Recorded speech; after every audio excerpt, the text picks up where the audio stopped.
If your wife left the house at 10 p.m., would it concern you? For me, it doesn't, because I can just switch on the local news and see her. My wife, Mandy White, reports the evening news on one of the top stations in Pittsburgh.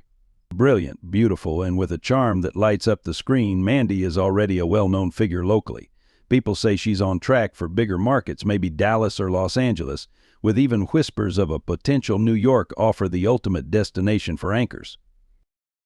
I'm Elliot Foster, and Mandy chose to keep her maiden name for her career, as many anchors do, to draw a clear line between her on-air persona and her private life. I feel incredibly lucky to be her husband and remind myself of it daily. We met as freshmen at the University of North Carolina in Chapel Hill. She was majoring in broadcasting and I was immersed in marketing. Our first encounter was at a fraternity party. I remember noticing her instantly, tall, blonde, captivating. Although I wasn't an athlete or a model, I was outgoing, and to my surprise, we connected. We dated consistently with a few bumps, even a brief 2-week breakup. I'll never forget running across campus to win her back, only to see her running toward me. It was like a scene from a movie. By our senior year, we were deeply in love, engaged, and living together off campus. But we postponed the wedding until after graduation so her family could enjoy the big celebration they wanted. A week after graduating, we married in a small chapel on campus. Mandy's first position came as a weekend weather anchor in Augusta, not a prominent role, but it was her first step in the door. Meanwhile, I joined a small ad agency to build experience. Mandy's career quickly gained momentum. Within a year, she accepted a reporting role at a major station in Columbia, and we relocated. I found a position at a larger ad firm, while Mandy excelled, eventually advancing to a weekend anchor position and then a full-time evening co-anchor role. When she announced her pregnancy, her popularity skyrocketed, and when our daughter Emma was born, it was almost like a public celebration. The station even ran a mini-series on Mandy's journey to motherhood, which later won her a regional Emmy. Eventually, she was offered a prime anchor role at Pittsburgh's top news station, KTR, which we knew could lead to even more prestigious opportunities. The move from Columbia to Pittsburgh wasn't easy. I was settled in my work and loved our southern lifestyle. But with some advice from colleagues and support from the station, I found a good position at a prominent Pittsburgh aid agency. The station's management even connected us with an excellent realtor who found us a beautiful home in Greenfield and helped us secure a great daycare for Emma. Surprisingly, we adjusted to our new life more quickly than expected. Our daily routine isn't exactly typical. I get up early to make breakfast and head out to work, leaving Mandy and Emma still asleep. Mandy spends her mornings with Emma before dropping her off with Mrs. Hanley, a wonderful daycare provider who introduces kids to foundational skills for kindergarten. I pick up Emma after work, handle dinner, bath time, and bedtime stories before finally unwinding on the couch. Mandy's schedule is exhausting. She's at the station by 3 p.m. to prepare for the evening broadcasts at 6 and 10 p.m. Recently, her boss, Jason Fields, has started holding post-broadcast meetings to review the show, which means she gets home even later. The media competition in Pittsburgh is fierce, and as her husband, I get why ratings matter, but I also miss our time together. We're both working such long hours that sometimes it feels like we're just friendly roommates rather than a married couple. We try to reserve weekends for family time, but with Mandy's public commitments, our schedules rarely align. I know it's hard on her too. When I bring it up, she avoids the conversation. It's complicated. We discussed these challenges before getting married, and I agreed to support her career, especially since so many of our friends juggle demanding jobs. Still, the frustration eventually got to me. Over lunch one day, I opened up to my friend Bill Corbin, who's the media director at my agency. Bill is a family man with a daughter just a bit older than Emma, and we've grown close over time. As we talked about family life, I suddenly found myself saying, "Man, I wish I had what you have." Bill looked at me with concern. "Things a little rough, Elliot." Before I knew it, I was spilling everything. "I'm married to one of the most amazing women in news," I admitted, "but I barely get to see her. Her fans probably see her more than I do." Bill shook his head sympathetically. "That's tough, Elliot. Why not plan a getaway, just the two of you? Emma would love to spend a few days with your parents." I thought about it and replied, "I've considered it, but Mandy says Jason Fields is pushing hard to keep ratings high and doesn't want her taking any time off, worried it might affect viewership in ways they can't afford to risk." Bill nodded. "Look, I know Jason ambitious, sure, but he's also reasonable. Why don't you have a word with him? Maybe he can help arrange some time for you and Mandy. I don't know, Bill. Mandy would lose it if she found out I talked to her boss about this. She doesn't have to know, Bill suggested. Jason's coming to the agency tomorrow for a meeting. You could catch him afterward. I'm not comfortable mixing personal matters with work, I admitted. Come on, it'd just be a casual conversation after the main meeting. It's the perfect opportunity, Bill encouraged. That evening, Mandy came home even later than usual. She didn't wake me from where I'd dozed off on the couch, and I found myself crawling into bed beside her early in the morning, feeling regretful I hadn't even said goodnight. Determined to make a change, I watched the conference room the next day, and when Jason's meeting ended, I waved him over. He greeted me warmly. "Hey, Elliot, how's my favorite news anchor's husband doing?" He joked. "Got a minute, Jason?" I asked. "Of course." "What's up?" he replied, and I took a deep breath. "I need you to ease up a bit on Mandy's workload. It's taken a toll on her, and it's hard on us both." Jason's expression turned concerned. "Has she said anything to you about it?" "No, she loves the job," I replied, "but honestly, I'm the one struggling. I hardly see her anymore." Jason relaxed a bit, chuckling. "You knew this career was demanding when you married her, Elliot." "That's true, but all the extra appearances and late meetings are cutting into our time," I said. "All right, I understand. Maybe we've overdone it a bit," Jason admitted. "I'll see if we can reduce some appearances, and you can forget about the post-show reviews. They haven't been needed since the latest ratings update. We're well ahead of the competition, and management's thrilled." After giving me a reassuring pat on the back, Jason left for his next meeting.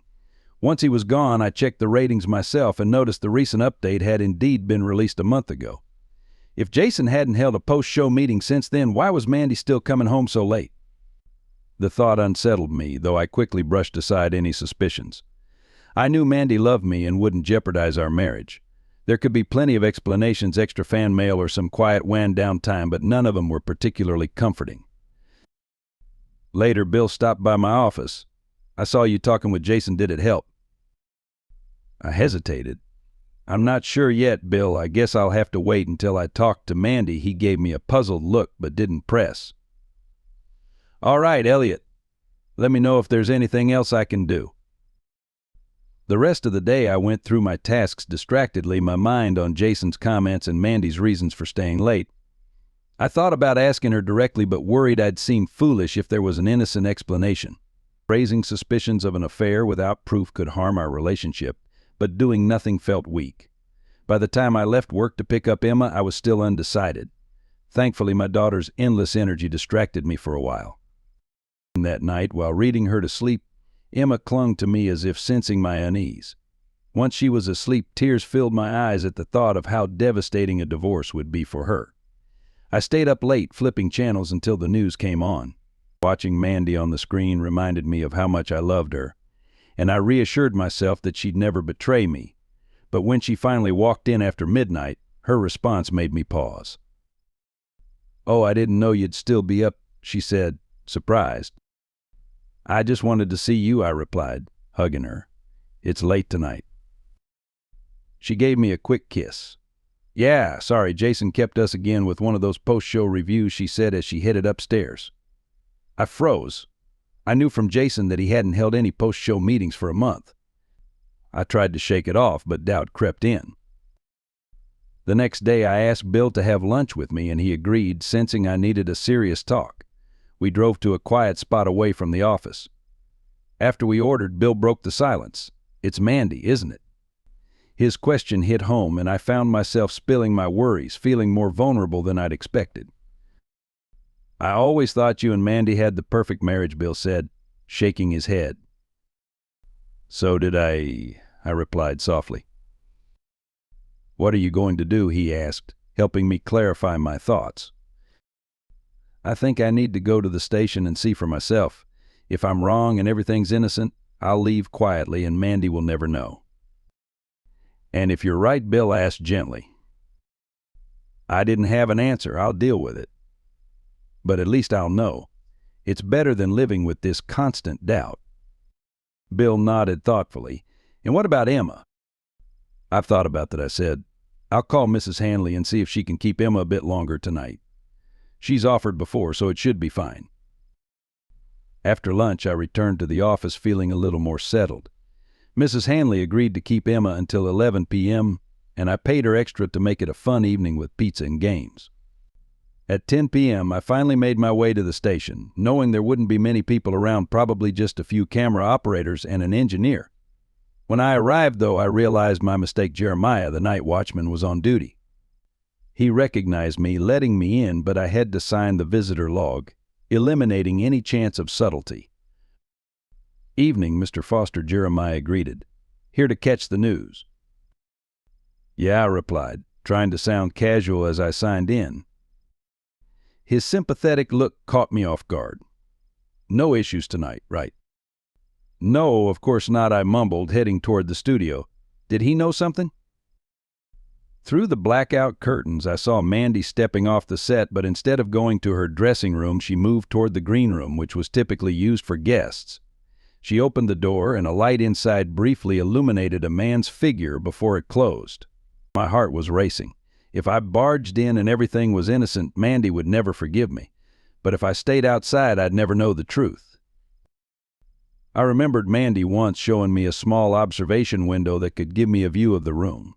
Checking the time, it was already 10:45, and I needed to leave soon to pick up Emma. I peered through the window. Inside, I saw Mandy in an intimate embrace with a man. I recorded the scene on my phone, the dim lighting highlighting her black lingerie against her skin. As much as I wanted to confront her right then, I had to get Emma. I hurried out, nodding at Jeremiah in the lobby. "Sorry about this, Mr. Foster," he said quietly, and a painful realization hit me. Had everyone known but me? I drove quickly to Mrs. Hanley's, where she let me in, and I found Emma fast asleep. I wrapped her in a blanket and thanked Mrs. Hanley, who looked at me with concern and asked, "Are you all right, Mr. Foster?" Only then did I realize I had tears on my face. "Oh, it's nothing, just something in my eye," I replied, carrying Emma to her room. At home, I tucked her in, her innocent face contrasting sharply with the turmoil I felt. I sat alone in the kitchen with a beer, lost in the quiet, heavy with the memory of what I'd witnessed. My mind wandered back to the deep silence that followed my grandmother's passing, a memory now shadowed by a new and painful loneliness. Mandy finally came in around 1 a.m., switching on the light and noticing me sitting there. "Elliot, what are you doing up?" she asked, looking surprised. "I've been waiting for you," I replied calmly. "Jeremiah said you stopped by the studio," she continued, glancing around. "Is Emma all right?" "She's fine. Mrs. Hanley looked after her, and she's asleep upstairs," I responded. She looked confused. "If you were at the station, why didn't you come to my office?" I steadied myself, feeling the weight of what I was about to reveal. "I saw you tonight, Mandy. I saw you go into the green room with Paul Michaels." My voice trembled. "Oh, that," she said, attempting to sound casual. "We just had a quick meeting after the news." I held her gaze. "I saw exactly what that meeting was about, Mandy. I even saw your new lingerie." She shifted uncomfortably. "Elliot, I'm so sorry," she whispered, barely audible. "Are you sorry you did it, or just sorry that you got caught?" I demanded, frustration bubbling up. She looked down. "I'm sorry you found out like this." I felt my heart sink. "You're leaving me for him, aren't you?"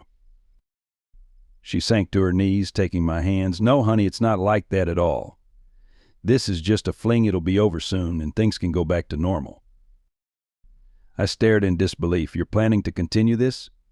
You think I'll just sit back and accept it?" "It doesn't mean anything, Elliot," she replied dismissively. "Just let me have my fun, and I'll come back to you." I stood up, anger building. "You really expect me to accept being betrayed?" She rose to her feet, her expression turning cold and unyielding. "Elliot, you don't actually have a say in this." "I'm your husband, Mandy. If you don't end this, I'll file for divorce," I warned, hoping to make her understand the seriousness of the situation. She looked at me calculatingly. "That wouldn't be in your best interest, Elliot. You'll lose custody of Emma and a good portion of our assets. The court won't care about the affair. They'll focus on what's best for Emma, and I'll get custody. You'll see her on weekends and maybe holidays." I felt helpless. "But you're the one cheating," I protested. "This is a no-fault state, Elliot," she replied firmly. "The court won't consider that. Ask a lawyer if you don't believe me." Then, with a quick kiss on my head, she went upstairs. I sat there feeling overwhelmed by a mix of anger, sadness, and disbelief. The woman I thought I knew was now telling me she planned to continue her betrayal and expected me to simply accept it. Finally, I dragged myself to bed, my mind racing until I fell into an exhausted sleep. The next morning, I was up early, going through my usual routine, but with a mind full of chaotic thoughts. I imagined countless drastic scenarios: running away, shaking Mandy awake, grabbing Emma, and just leaving. But as I watched Emma sleeping peacefully, I knew I couldn't be reckless. She had to come first. At work, I must have looked terrible, as Bill noticed immediately. "You okay, Elliot?" he asked, closing the door when I didn't answer. "What's going on?" I told him everything about the night before. Bill sat there stunned. "She really expects you to tolerate this?" he finally asked, shocked. "Yes," I replied, feeling defeated. "It's like she's a different person entirely." Bill leaned in, his tone resolute. "You need to look after yourself. First things first, talk to a lawyer to find out your options." "I don't know any lawyers here," I admitted. "That's where I come in," Bill said with a reassuring smile. "My college roommate is an attorney. I'll call him." Bill returned shortly, handing me an appointment time and address for later that day. The lawyer listened to my story before explaining how things worked. In a no-fault state, the court wouldn't focus on blame. They'd prioritize property division and Emma's well-being. "So what does that mean for me?" I asked. "Essentially, Mandy will get custody unless you can prove she's unfit. You'll have visitation, but she'll be Emma's primary guardian, and you'll pay child support even if Mandy earns more," he explained. "What about the house?" I asked, hoping for a small break. "It's joint property. The court typically wants the child to stay in the home, so she'll probably keep it until Emma turns 18. At that point, you can sell it and split the equity. But if Mandy moves for work, you could argue to sell the house earlier," he replied. Feeling defeated, I realized Mandy had known this all along. Driving back, I felt trapped. Bill saw my expression and understood immediately. "It's not fair," I muttered. "She's the one doing this, yet I'm the one stuck." Bill placed a hand on my shoulder. "Don't even think about doing anything rash, Elliot," he warned. "I don't want to have to testify about any threats you might make." "I get it," I said, feeling the weight of everything pressing down. "But it feels like she's hanging over me like a weight I can't shake." Looking out the office window, I saw a billboard advertising Mandy and Paul as Pittsburgh's choice for evening news. I pointed it out to Bill, frustrated. "I can't get away from her even here." He looked at me thoughtfully. "How desperate are you to get out of this mess?" he asked. "Not desperate enough to do anything crazy," I replied quickly. No, I'm talking about a different approach," he said, leaning in closer. We spent the next hour discussing his idea, and although I kept questioning if it was even possible, the more we talked, the more I realized I was out of options. "All right, Bill, I'm in," I said, feeling a strange mix of dread and determination. That evening, I picked up Emma and tried to focus on our time together, keeping the TV off so I wouldn't see Mandy and Paul on screen. Mandy surprised me by coming home early. She put Emma to bed, reading stories and laughing with her like old times. When she came downstairs, I thanked her. "She misses you, especially at bedtime," I said. "I know," Mandy replied softly. "I miss her too." For a brief moment, I thought maybe she was reconsidering. But then she shattered that hope. "I'm taking a vacation next week," she announced. "Jason suggested it since our ratings are strong." I tried to sound supportive. "I'll check with my boss and see if I can join you." "No, Elliot. Paul and I are going. We're tired of sneaking around and want a real break together," she said bluntly. I was speechless. She continued, "Mrs. Hanley will keep Emma all week. Just drop her off and pick her up. Here's where we'll be if you need to reach me." She handed me a slip of paper, then kissed my forehead like I was a child. "Thanks for handling everything, honey," she said before heading upstairs. I sat there, shaking with anger. This was beyond humiliation. Bill's bold plan now seemed like the only way to reclaim any sense of dignity. I left work early that Friday knowing Mandy would come home to pack for her trip with Paul. I arranged for Mrs. Hanley to keep Emma overnight, ensuring she wouldn't be around to witness any tension or arguments. When Mandy's car pulled up, I was already seated in the living room waiting. Seeing me, she halted in her tracks. "Elliot, what are you doing here? Is Emma all right?" "She's fine," I replied, keeping my tone even. "Mrs. Hanley has her for the night." Mandy looked puzzled. "Then why are you here?" "I'm asking you not to go away with Paul," I said plainly. Her face shifted to annoyance, and she placed her hands on her hips. "Elliot, I told you I'm having this affair with Paul. When we return, it'll end, and everything will go back to how it was. Just be patient." "What about our vows?" I asked, my voice strained. "The promise we made to forsake all others." She sighed, rolling her eyes. "Those vows are outdated, Elliot. Nobody believes that anymore." "But this is infidelity, Mandy," I said, struggling to contain my frustration.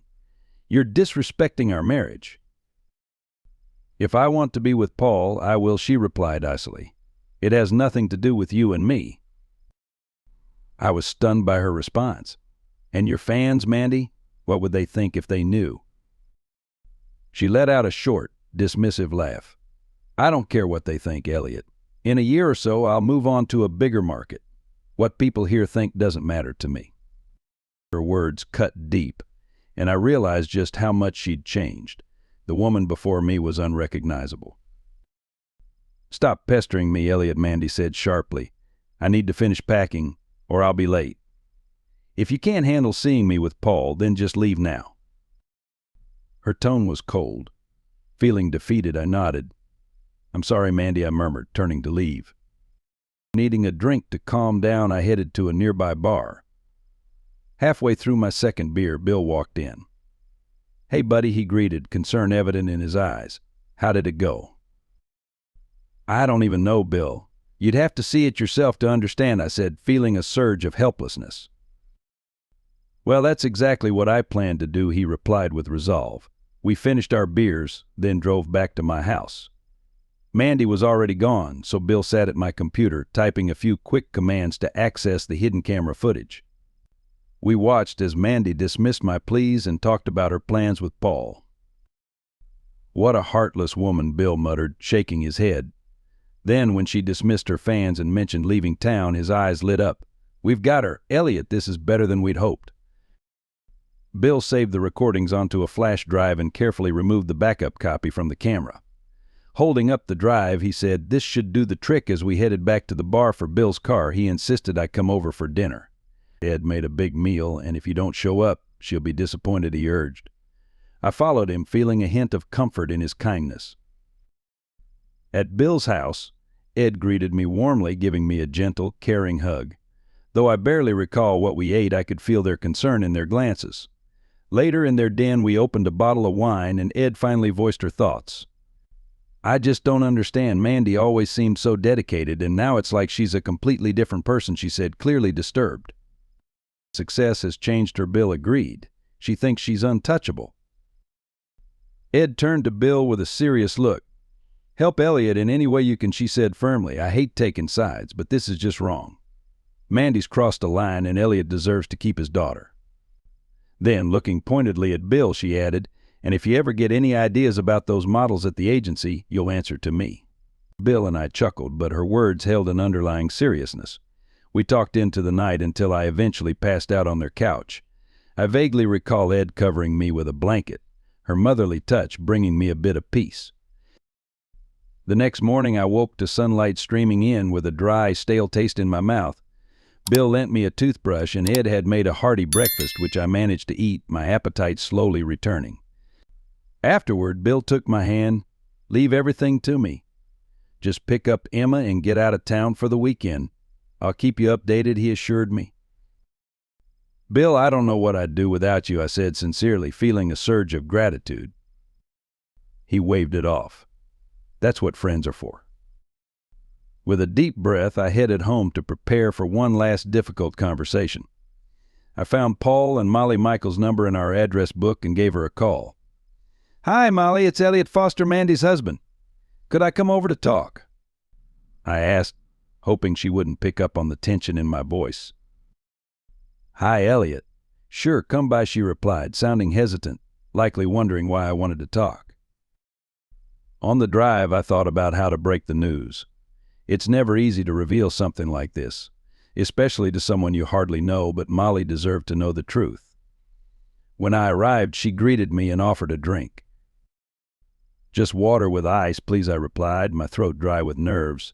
She handed me a glass and I took a steady sip. "Molly, do you know where Paul is?" I began gently. "Of course. He's at a TV convention all week." "Why?" she asked, concern evident in her tone. "I'm so sorry, Molly, but Paul isn't at a convention, he's with Mandy. They're having an affair down on the coast," I said, trying to break it to her gently. Molly's face went pale. "No, that can't be. He loves me, and Mandy and I were like sisters. She'd never do this," she whispered, her voice shaking. I nodded, understanding her shock and pain. To confirm, I showed her the video footage. As she watched, her face hardened, and she began to cry. I reached over, placing a hand on her shoulder in an attempt to offer some comfort. "I'm so sorry, Molly." Suddenly she looked up, her expression fierce. "If you'd kept her under control," she stopped mid-sentence, catching herself when she saw my reaction. "Oh, Elliot, I'm sorry, you've lost your wife too, haven't you?" Her words reopened my own hurt, and I felt tears pricking at my eyes. We sat together, sharing a brief, broken moment of comfort. Finally, she asked, "What are you going to do now?" I explained my situation, especially regarding custody of Emma. Molly, who didn't have children, grasped the difficulty of my position. "I never imagined Mandy could be so heartless," she said, shaking her head. "I'm filing for divorce, but I need to make sure I don't lose Emma," I explained. "It's best if you don't know the full plan, just in case." "You're not doing anything illegal, right?" she asked, a hint of worry in her voice. "No, but if I succeed, Mandy and Paul will regret this," I replied, managing a weak smile to reassure her. "What about you? Do you think you'll rebuild things with Paul after this?" I asked gently. Her expression hardened. "After finding out what they've been up to for who knows how long? No, I can't stay with him. Maybe I'll use your lawyer, unless you have another suggestion." I handed her my lawyer's contact details. "Call him on Monday and let him know we're on the same page." Before I left, I made a request. "Molly, please don't tell anyone about this until you hear from me. It could affect my chances of keeping Emma." Molly met my gaze and nodded solemnly. "You have my word, Elliot?" "I won't say anything." I thanked her and headed to Mrs. Hanley's to pick up Emma. As soon as she opened the door, Emma jumped into my arms, beaming. "Did you have fun, honey?" I asked with a smile. "Oh, yes, Daddy. I had pancakes for breakfast and played with dolls," she replied cheerfully. I thanked Mrs. Hanley, letting her know that Emma wouldn't be coming next week. She gave me a concerned look. "Is everything all right, Mr. Foster?" she asked. "I hope so," I replied softly, feeling her quiet support. As I buckled Emma into her seat, she looked around and asked, "Where's Mommy?" I answered, "Mommy had to go on a trip, sweetheart." "But we're going on our own adventure to Grandma and Grandpa's farm." Her face lit up. "Can we see the ducks and piggies?" she asked excitedly. "Of course, sweetheart," I assured her. As we drove, I considered leaving a note for Mandy, but decided against it. The drive to my parents' farm took a little over an hour, and Emma slept most of the way. When we arrived, my mom and dad were waiting, their faces lighting up as Emma ran to Grandma. Mom took her to see the animals while Dad carried our bags inside and poured me a glass of iced tea. He sat down at the table, concern in his eyes. "All right, son, what's going on with you and Mandy?" he asked, worry etched on his face. "Let's take a walk, Dad," I replied, knowing I needed to tell him everything. We strolled along the fence as I recounted the entire story. He listened quietly, his face reflecting shock and disappointment. When I showed him the footage from the green room, he gasped, muttering, "I can't believe this." We stood there in silence before he pulled me into a firm hug. "I'm so sorry, son. I can't imagine how painful this must be." When we returned, my mom had been crying. She hugged me tightly, whispering, "No matter what, we're here for you." Elliot, I spent the evening with Emma, knowing I had to stay strong for her. The next day I attended church with my parents, finding some comfort in the familiar words and hymns. That evening, Bill called, and I realized how lucky I was to have his support. "Are you ready, Elliot?" he asked with a steady tone. "Once we start, there's no turning back," I paused, weighing the risks.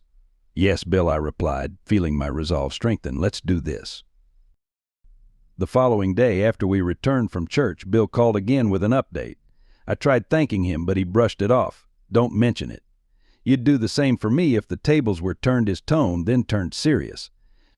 "All right, Elliot, are you ready to put this plan in motion? Remember, there's no going back." I took a deep breath, aware of the challenges ahead, but Mandy's betrayal left me with no choice. "Yes, Bill," I finally said. "Let's get started." Sensing my anxiety, Bill's tone softened. "Ed thinks you're doing the right thing, you know," he added, encouragingly. "Got access to a computer?" he asked. I chuckled at the lighter tone.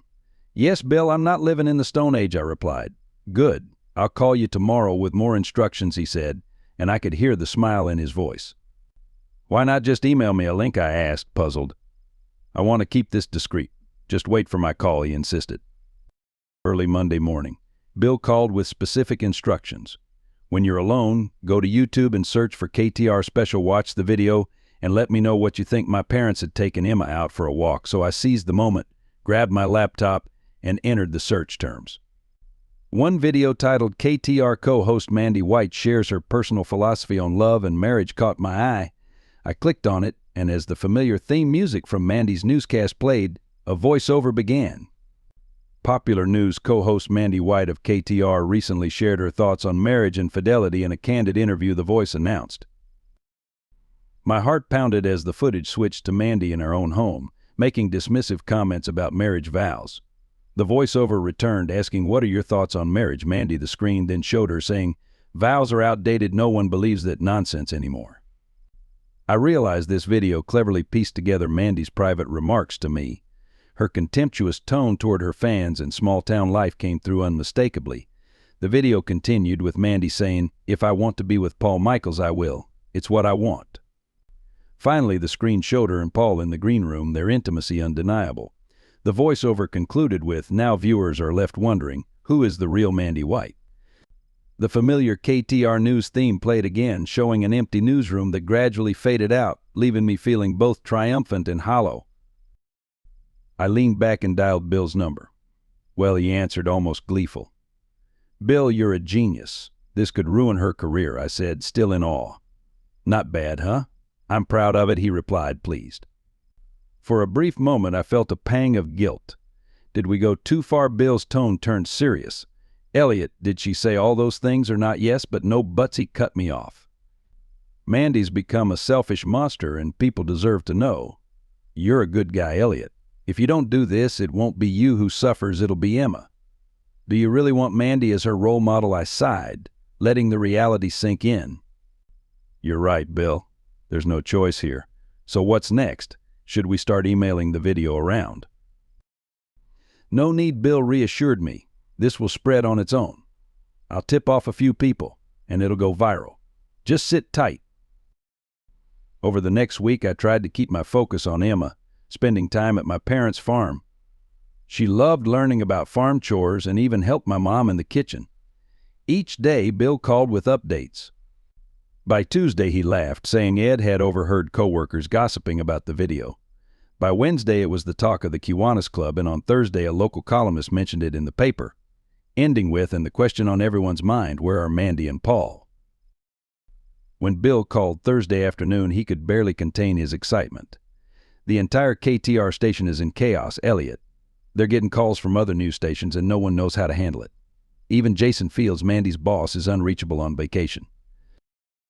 On Friday, Bill directed me to a blog post on Gawker.com covering the growing scandal around the video. The article linked to the clip, speculating on possible upheavals at KTR. That morning, I met with my attorney to begin divorce proceedings and arranged for Mandy to be served at the high-end resort in Santa Ana, where she and Paul were staying. I even reached out to Paul's wife, Molly, to see if she wanted him served at the same time. "No," she responded calmly. "I'll deal with him myself when he gets back." Sensing an opportunity, local TV stations were quick to notice KTR's vulnerability. Bill discreetly tipped off a producer at Pittsburgh's second-largest station about my filing for divorce. A juicy bit of news for them. The station confirmed my filing and discovered where Mandy would be served. They decided to go all in, sending a camera crew and a lead reporter to Santa Ana. On Saturday morning, Bill called with updates. Jason Fields cut his vacation short and is rushing back. Nobody's been able to contact Mandy or Paul. KTR is in shambles that evening. The story broke as the lead segment on the competing network. It had been a slow news day until now.